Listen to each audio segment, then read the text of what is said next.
On vous souhaite la bienvenue à ericlatour.com. C'est notre dernière émission aujourd'hui avec des entrevues avec des candidats à cette élection municipale de Saint-Jean-sur-Richelieu. District numéro 12, c'est la portion Jean-Talon et Île-Sainte-Thérèse, secteur des Colibris. 4 candidats s'affrontent, dont une indépendante et les 3 candidats associés au parti. Bref, on vous présente tout ceci à l'instant.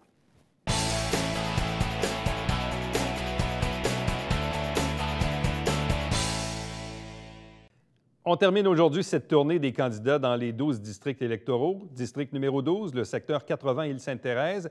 Première expérience en politique municipale sous la bannière de l'équipe Alain Laplante. Marilyn Charbonneau, bonsoir et bienvenue. Bien, merci. Merci beaucoup de l'invitation. Ça fait plaisir. Bon, on connaît déjà un peu votre implication dans le monde politique, politique provinciale principalement.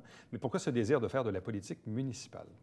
En fait, ayant travaillé fédéral, provincial, puis au provincial, ce qui est intéressant, c'est que j'ai travaillé au cabinet des affaires municipales, puis en même temps, mon ministre était ministre des Transports. J'ai réellement vu où est-ce qu'on pouvait avoir un impact réel, où est-ce qu'on pouvait amener de nouvelles visions, puis amener le changement. Puis je suis convaincue que c'est auprès des citoyens, que c'est au municipal qu'on peut faire ça. C'est plus facile au municipal qu'au fédéral provincial? C'est pas plus facile, c'est différent. Je pense que le contact avec le citoyen ou amener des changements concrets pour que, éventuellement, ça change les mentalités puis qu'il y ait des répercussions plus globales, je pense que c'est plus simple de le partir de la base. Effectivement, là, je pense que le municipal, pour ça, est excellent. Là. Bon, on l'a évoqué en début d'entrevue, donc parlez-nous un peu de vos expériences professionnelles qui, oui, sont dans un environnement politique, là. Oui, bien c'est ça. En fait, j'ai travaillé auparavant à Saint-Jean. J'ai été à Saint-Jean depuis le début, depuis 2008, au fédéral, dans le temps pour M. Bachand. J'ai été pour Dave Turcotte ici, attachée. J'étais responsable du bureau attaché de presse ici et au cabinet du ministre des Affaires municipales où est-ce que là, j'étais vraiment responsable pour le Québec de tous les dossiers qui étaient aménagement du territoire, puis transport. Entre autres, j'ai travaillé à la première politique qui a fait le lien entre l'aménagement et le transport. Puis ici, à Saint-Jean-sur-Richelieu, je pense que on est rendu là aussi. On est une municipalité, on est la 11e plus grande municipalité du Québec. Puis on est la croisée des chemins. Puis j'ai envie de participer à ce changement-là en amenant cette vision-là qui est un peu plus moderne de l'aménagement du territoire et des transports et aussi des services qui sont directement donnés aux citoyens. Et au travers de ça, des enfants? Oui, j'ai 2 petits garçons pleins d'énergie. D'ailleurs, ils sont tous les 2 à l'école. Puis je suis sur le conseil d'établissement scolaire de mes enfants. J'ai toujours... je suis ça de près. Puis le changement passe au municipal, mais passe aussi dans les écoles. Puis je pense qu'il y a un beau lien à faire entre le municipal et le scolaire, notamment quand on parle du district 12, là, avec le service de garde sur l'île Sainte-Thérèse. Alors, moi, je tends une première perche au monde scolaire en disant j'offre la bâtisse, le pavillon Gérard Morin, pour que les enfants, les familles aient un service près de chez eux et puissent finalement sauver du temps pour les parents qui doivent voyager une demi-heure les matins et le soir pour aller chercher les enfants. Là. Bon, parmi les enjeux aussi qui reviennent souvent dans ce district, c'est les boisés. Il y a eu le boisé Rimbaud-Flaubert, boisé Fortier, non loin de la future passerelle que tout le monde veut. Oui, la fameuse passerelle. Bref, les boisés, quelle est selon vous la vision qu'on doit adopter à l'égard des boisés? Est-ce qu'on doit en protéger même davantage que ceux qui sont déjà inscrits dans le plan? Bien, c'est sûr qu'on n'en fait jamais trop pour protéger les boisés. On le sait qu'on est sous le couvert, sous la moyenne finalement des municipalités pour le pourcentage de couverts boisés. Et je pense qu'il ne faut pas limiter nos efforts au plan de conservation qui a été mis en place par l'administration actuelle. Il faut aller plus loin, il faut oser, mais il faut aussi donner l'accès aux citoyens à ces boisés-là. Il faut ramener le citoyen plus près de la nature. Puis je pense notamment aux boisés des Colibris dans le district numéro 12. Je pense qu'on est rendu à faire un vrai parc nature, à inviter les gens à l'intérieur. Puis on a plusieurs écoles autour. Je pense que c'est le temps aussi de faire un projet éducatif puis amener les enfants, parce que la sensibilisation, ces espaces-là commencent à l'âge scolaire. Là. Bon, il y a un projet de dézoner une terre agricole qui est au nord de l'usine d'épuration des eaux pour un projet industriel. Qu'est-ce que vous en pensez? Mais prime abord, là, ce terrain-là, on peut faire des spéculations sur ce terrain-là, mais il n'y a aucune autorisation pour le développer. Ce type de terrain-là doit d'abord avoir l'approbation de la Commission de la protection des terres agricoles, ce qui n'est pas le cas. On doit pouvoir faire approuver la logique de ce développement-là par le ministère des Affaires municipales qui juge, qui n'est pas favorable parce qu'il juge qu'on a assez d'espace pour développer ailleurs dans Saint-Jean ce genre de projet-là. Et on a aussi la communauté métropolitaine de Montréal, justement avec une logique économique qui dit que ce n'est pas le meilleur endroit pour le faire non plus, ce terrain-là. Puis ensuite, d'engager des gens avec 6,2 millions pour venir faire l'acquisition de ces terres-là, pour attirer une entreprise de l'extérieur, c'est cher payé pour les citoyens qui demandent des services, qui demandent du transport en commun, qui demandent qu'on aménage leur rue convenablement. Ça devient cher payé pour un terrain pour lequel on n'est pas propriétaire puis qu'on n'a pas une vision d'ensemble sur ce terrain-là. Bon, en terminant, parlons de développement domiciliaire. Il reste encore quelques secteurs. Au nord de la rue Jean-Talon, limite de Carignan, il y a aussi à l'île Sainte-Thérèse, il y a l'ancien terrain de camping. Selon vous, pour ce qui reste à développer dans le domiciliaire, comment doit-on le faire? Bien, ce qui est clair, là, c'est qu'il faut d'abord voir si on a la capacité, nos infrastructures ont la capacité d'accueillir ces développements-là. Puis deuxièmement, est-ce qu'on est capable de fournir le service aux citoyens? Quand je regarde Fleur de Lys, on a la rue n'est pas sécuritaire, on a un parc, les enfants vont à Colibri pour pouvoir aller au parc, mais on continue à développer dans ce coin-là sans amener des services. Moi, je trouve ça aberrant. Je pense qu'il faut inverser la logique, penser aux services, si on est capable de fournir les services, puis après ça, faire le développement domiciliaire en conséquence, mais aussi en pensant à la protection des boisés, puis à la cohérence de la cohabitation entre, par exemple, les voies passantes, les industries, puis les services. Marie-Lise Charbonneau, merci beaucoup. Bonne chance. Merci beaucoup. Reste avec nous. Au retour, on reçoit la candidate Emmanuelle Géant.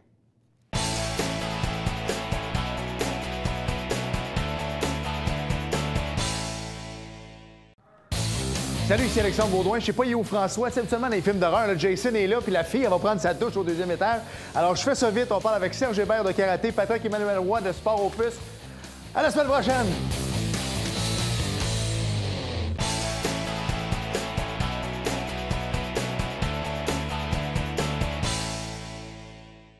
Toujours dans le district numéro 12, 80 Île-Sainte-Thérèse, avec nous. Elle se présente pour l'équipe Fecto, Emmanuelle Géant. Bonsoir et bienvenue. Bonsoir. Donc, vous êtes arrivé dans la campagne quand même assez tôt le printemps dernier avec, évidemment, le départ de Robert Quentin, conseiller sortant des 3 derniers mandats, qui vous appuie dans cette même campagne.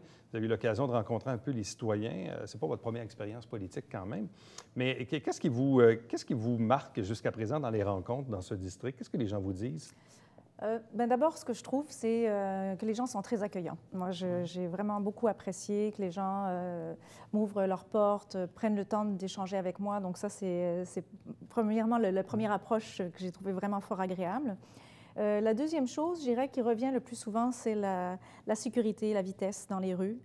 C'est vraiment l'enjeu, je dirais, qui touche la majeure partie du district. Beaucoup de gens aussi sont revenus, dépendamment des endroits, sur, par exemple, un service de garde sur l'île Sainte-Thérèse.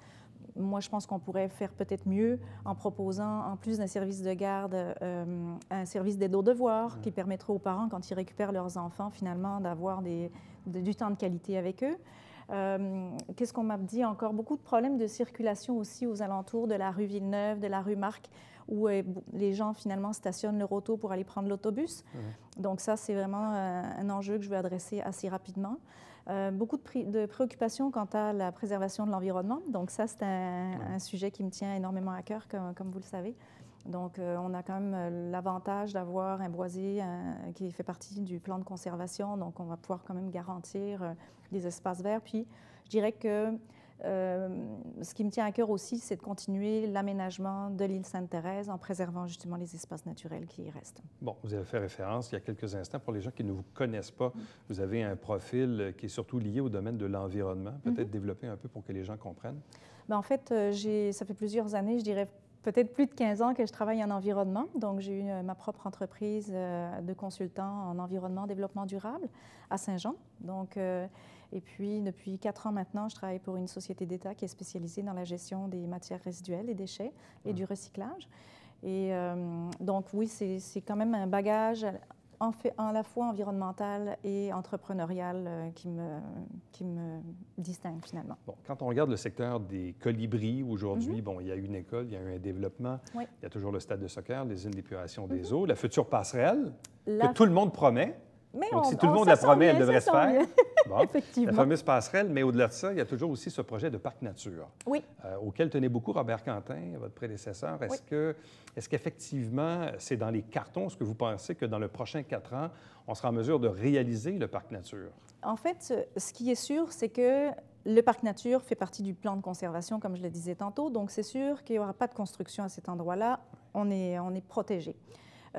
Effectivement, il est dans les cartons d'aménager cet espace-là en parc nature. Qu'est-ce que ça veut dire? Ça veut dire aménager des sentiers, aménager des aires d'exercice physique, mais qui sont en fait de base, je dirais, vraiment pour une petite remise en forme.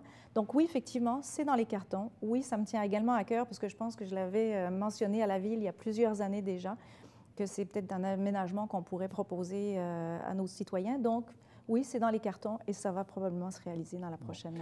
Il y a eu, il y a à peu près 3-4 ans, un certain enjeu à l'égard du boisé, mais plus dans le secteur de la rue Rimbaud, Oui. où, évidemment, c'était un peu difficile avec les citoyens qui, eux, s'attendaient peut-être pas à ce qu'il y ait des constructions.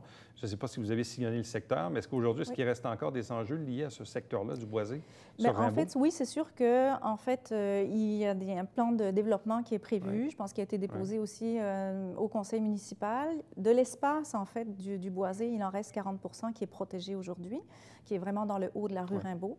Et le reste, oui, effectivement, il y a il y a plusieurs options qui ont été présentées, puis l'option qui a été choisie, c'est de conserver 40 de l'espace et de développer les 60 qui restent. Bon. Comment vous voyez le développement futur du district numéro 12? C'est encore un quartier où il y a des terrains de disponibles. Oui. Il y a toujours un défi lié aux infrastructures quand on poursuit le développement domiciliaire.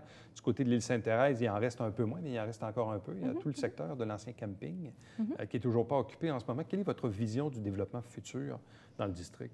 Bien, en fait, je pense qu'il faut justement équilibrer. Il faut, oui, penser à un développement qui soit raisonnable, je dirais, à la fois dans la qualité de vie, donc sans trop couper d'espace vert, en aménageant aussi les infrastructures, parce que c'est pas juste l'infrastructure tant que la voie qu'on utilise avec les voitures, comment est-ce qu'on la partage avec les cyclistes, les piétons. Donc, c'est aussi de faire une vision plutôt globale du développement plutôt que d'essayer de faire projet par projet. Donc, c'est un petit peu comme ça que je le vois. Donc, vraiment avoir une vision plus intégrée, qui permet une bonne cohésion entre tous les utilisateurs, finalement, de l'île. Bon, au début de l'entrevue, vous avez dit qu'en rencontrant les gens, ils vous parlaient beaucoup de vitesse dans les rues, dans le district. Oui. Mis à part la réduction à 40 km/h, est-ce qu'il y a d'autres moyens qui peuvent être mis de l'avant? Est-ce qu'il peut y avoir des dos d'âne allongés? Est-ce qu'il peut y avoir d'autres types de solutions apportées? En fait, il y a plusieurs autres solutions qui ont été implantées, notamment les ralentisseurs qui sont disposés au milieu des rues. C'est des petits poteaux, en fait, rayonnés noir et jaune. Et en fait, les gens qui habitent autour de ces installations-là constatent qu'il y a réellement un ralentissement qui se fait parce que les gens restent prudents tout de même. Alors, c'est effectivement une alternative. Ce qu'il faut rappeler cependant, c'est qu'après les élections, M. Fecteau avait proposé de faire une vaste consultation publique sur la circulation à la grandeur de la ville, parce que ce n'est pas juste dans mon district, c'est vraiment partout l'enjeu de la circulation, pour justement implanter des mesures qui soient harmonisées sur la ville. Donc, je pense que c'est un peu plus comme ça qu'on va s'orienter. Emmanuelle Géhin, merci beaucoup. Merci, monsieur. Bonne chance. Bonjour. Reste avec nous. Au retour, on reçoit le candidat Jean-François Guay.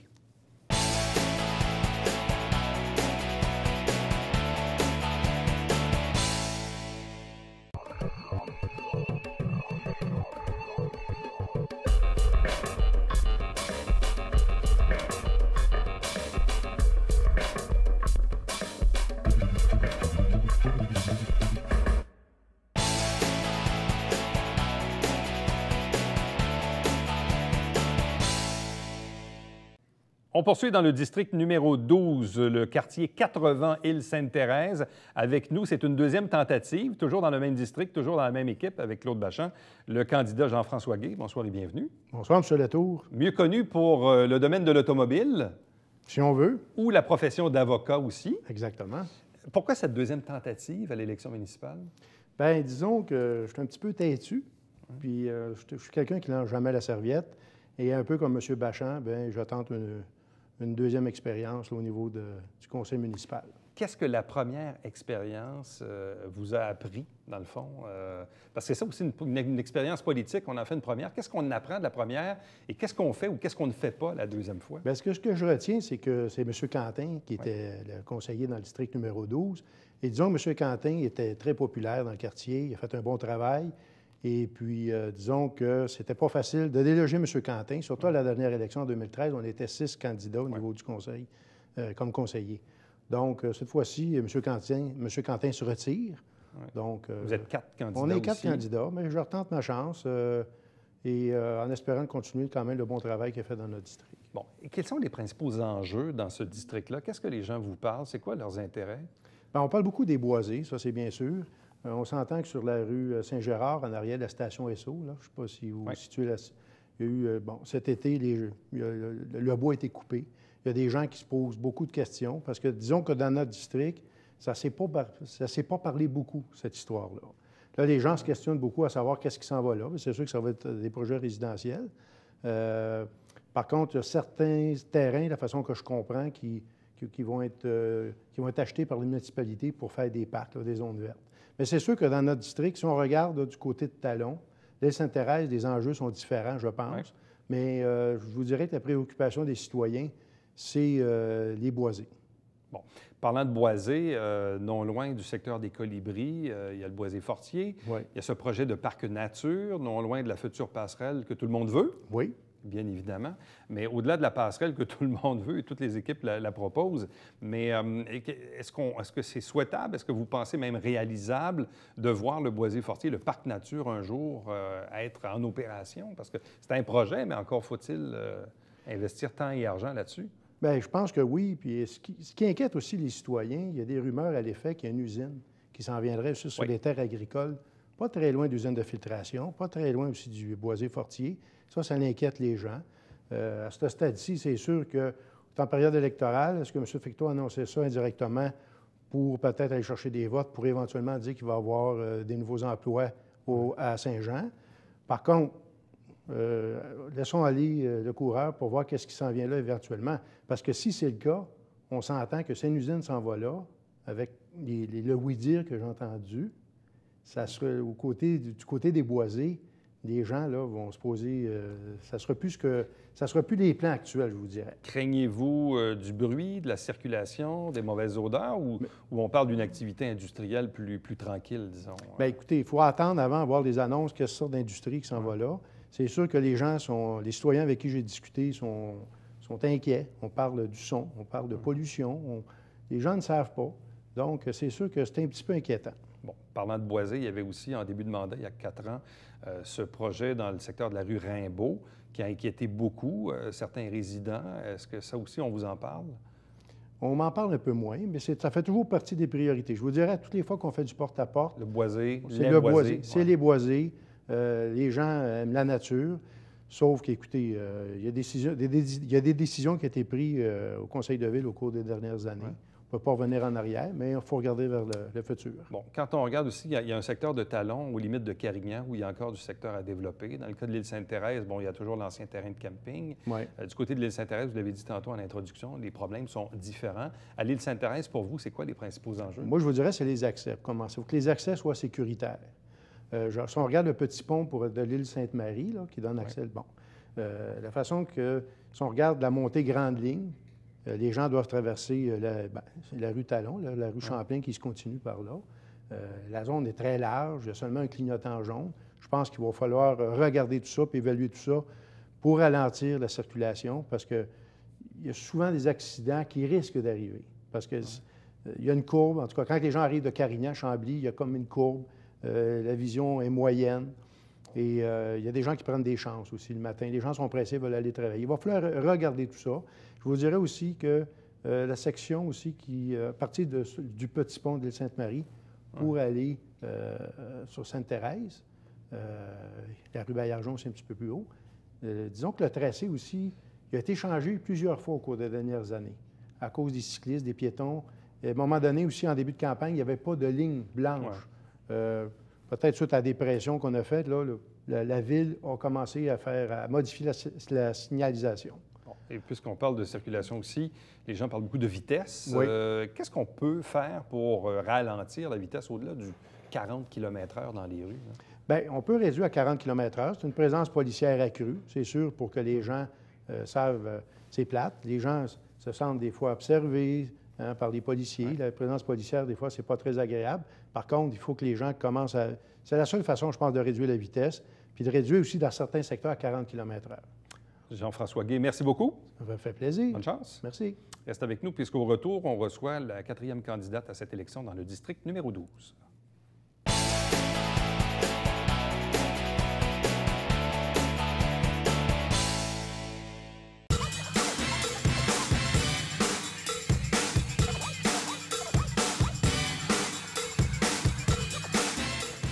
Dimanche, 9h30, Télé Bingo, on vous attend.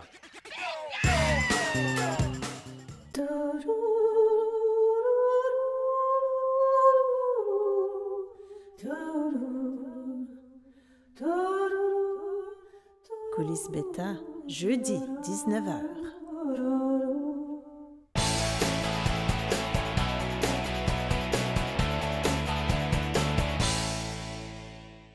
On poursuit avec le district numéro 12, 80 Île-Sainte-Thérèse. Elle est candidate indépendante. Elle s'appelle Jessica Racine-Lehoux. Bonsoir et bienvenue. Oui, bonsoir. Merci beaucoup pour l'invitation. Ça fait plaisir. Pourquoi ce désir de faire de la politique municipale?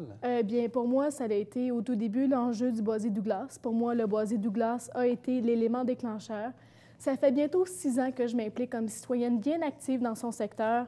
Donc oui, citoyenne, c'est ça, qui a été défendre à plusieurs reprises à l'Hôtel de Ville. 6 ans avec mon comité citoyen, 6 ans surtout pour la protection des boisés.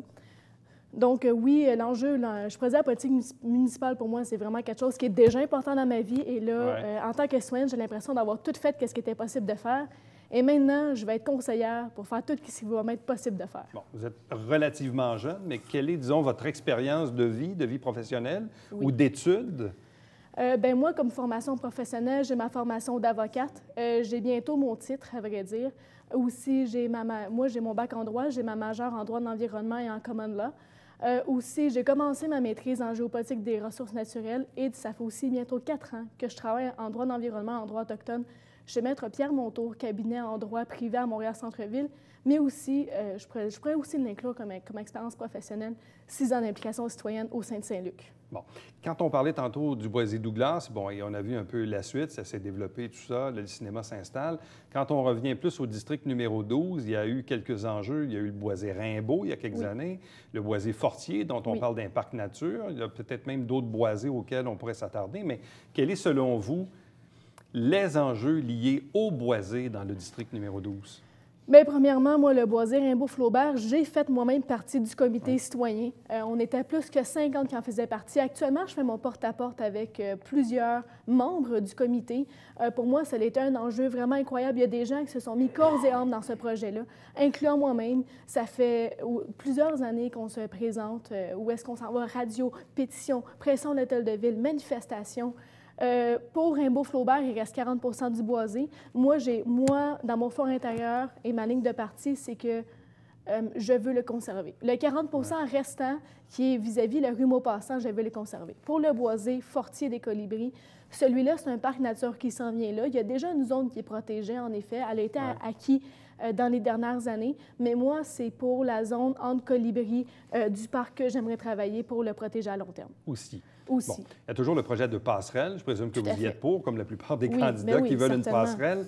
Il y a eu, ces dernières semaines, aussi un enjeu qui a semblé inquiéter les citoyens. Oui. On sait que au nord de l'usine d'épuration des eaux, il y a une terre agricole qu'on souhaite dézoner pour une usine, un projet industriel dont on ne connaît pas encore beaucoup les tenants et les aboutissants. Il y a des citoyens dans la rue à l'arrière qui semblent un peu inquiets. Est-ce qu'il va y avoir du bruit, des mauvaises odeurs, de la circulation automobile? Quelle est votre vision? Est-ce que vous êtes favorable à ce qu'on dézone ce terrain-là à des fins industrielles? Bien, premièrement, pour la passerelle, pour répondre à la première partie de la question, je vais répondre à la deuxième après. Donc, pour la passerelle, moi, j'aimerais dire aux gens que cette année, c'est la bonne. Comme que M. Fecteau l'a dit, comme que M. Savard l'a dit, c'est déjà dans le plan triennal de la Ville. Il y a déjà 1,5 million qui est prévu. Et depuis le 2 octobre dernier, à la salle, au Conseil de Ville, ils ont voté pour 3 millions annoncés par M. Fecteau. Fait que la passerelle s'en vient. je pourrais dire, le projet de parc industriel, les gens qui étaient inquiets, c'est moi-même qui les avais invités. Moi, je pourrais dire, le 1er octobre, j'avais fait passer le mot pour les rues Fleurs de Lys, des Orchidées, Jean Talon, du parc, et aussi Claire et d'Extradeur. C'est moi qui avais fait passer le mot, c'est moi qui ai invité les gens à venir le 2 octobre parler. Et ils sont venus parler, leurs inquiétudes ont été très bien entendues. La réponse de M. Fecteau était à l'époque, oui, il y a quelque chose qui s'en vient, c'est un projet immense, que plusieurs villes en ont parlé. Ce soir, d'ailleurs, il y a une rencontre à ce sujet-là. Pour l'instant, j'en sais pas beaucoup, je viens juste de dire le maximum de qu'est-ce que je sais. Et moi, je suis en défaveur de ce projet-là, parce que je pense qu'il y a d'autres zones à Saint-Jean qu'on pourrait optimiser. Bon. Parlons de développement à 2 volets. D'abord, le nord de la rue Jean-Talon, aux limites de Carignan. Oui. Il y a des défis d'infrastructure, mais il y a encore quelques terrains à développer. De l'autre côté, à l'île Sainte-Thérèse, il reste encore la zone de l'ancien camping. Il reste de moins en moins de terrains à développer. Selon vous, est-ce qu'on doit poursuivre le développement domiciliaire dans ce quartier-là? Bien, premièrement, dans le coin du pont Grande Ligne, dans le pont numéro 9, c'est un coin qui a déjà beaucoup de circulation. C'est la 223, c'est Grande Ligne. Le matin puis le soir, c'est pas sécuritaire pour personne. Est-ce que le développement doit se poursuivre dans cette zone-là? Moi, je suis pas foncièrement contre, mais il faudrait revoir pour l'aspect sécuritaire. Pour l'île Sainte-Thérèse, pour l'ancien camping, je sais qu'il y a des promoteurs qui le regardent. Est-ce que c'est possible de construire là? J'ai eu du oui-dire comme de quoi que le terrain était contaminé et j'ai aussi eu des gens qui étaient intéressés à conserver ce boisé-là.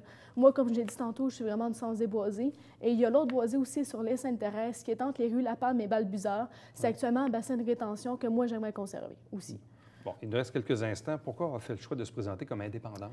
Pour moi, l'indépendance, ça permet d'avoir une meilleure démocratie. Pour moi, c'est le meilleur moyen pour représenter qu'est-ce que les gens veulent, les priorités des gens. Au sein du conseil de ville, il y a les gens et leurs super bonnes idées, moi et le conseil de ville. C'est pour ça que j'ai été indépendante. Jessica Racine-Lehoux, merci beaucoup, puis meilleure des chances. Bien, merci à vous. Reste avec nous au retour. On vous présente le Babillard quotidien.